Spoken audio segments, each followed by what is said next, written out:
দুদিন আগেই ইডেনে পাঞ্জাবের বিরুদ্ধে হেরে যে আঘাত পেয়েছিল কেকেআর, তাতে আজ আবার ইডেনে তাদের ঘুরে দাঁড়াতেই হতো। আর কোনো অপশান ছিল না।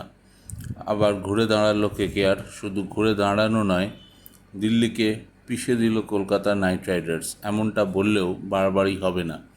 এদিন টসে জিতে প্রথম ব্যাট করার সিদ্ধান্ত নেন দিল্লি অধিনায়ক ঋষভ পান্ত।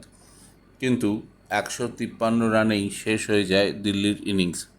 অধিনায়ক পন্ত নিজে 27 রান এবং শেষ দিকে কুলদীপ যাদব 35 রান না করলে তাদের অবস্থা আরও খারাপ হতো।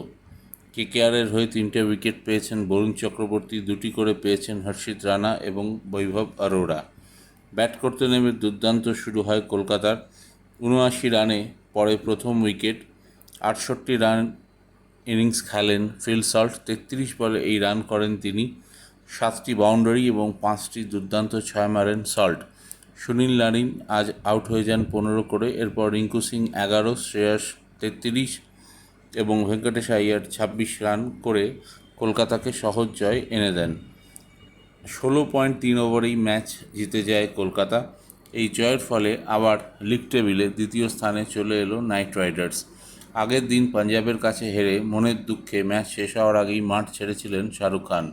তবে আজ ম্যাচ শেষ হওয়ার পর আনন্দে ছেলে আবরামকে নিয়ে মাঠে নেমে পড়লেন। কয়েক পাক চক্কর লাগালেন, ভিক্টরি ল্যাপ দিলেন, সমর্থকদের সঙ্গে হাততালি দিয়ে তাদের উদ্বুদ্ধ করলেন এবং বুঝিয়ে দিলেন কেকেআর দৌড়ে রয়েছে। তবে এই জয় কেকেআরকে মোটিভেট করবে তাতে সন্দেহ নেই।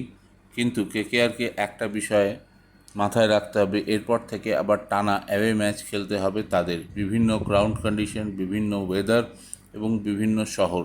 তাই লড়াই আগামী দিনে আরও কঠিন। আপাতত দিল্লির বিরুদ্ধে এই বিশাল জয় উপভোগ করবে নাইট শিবির।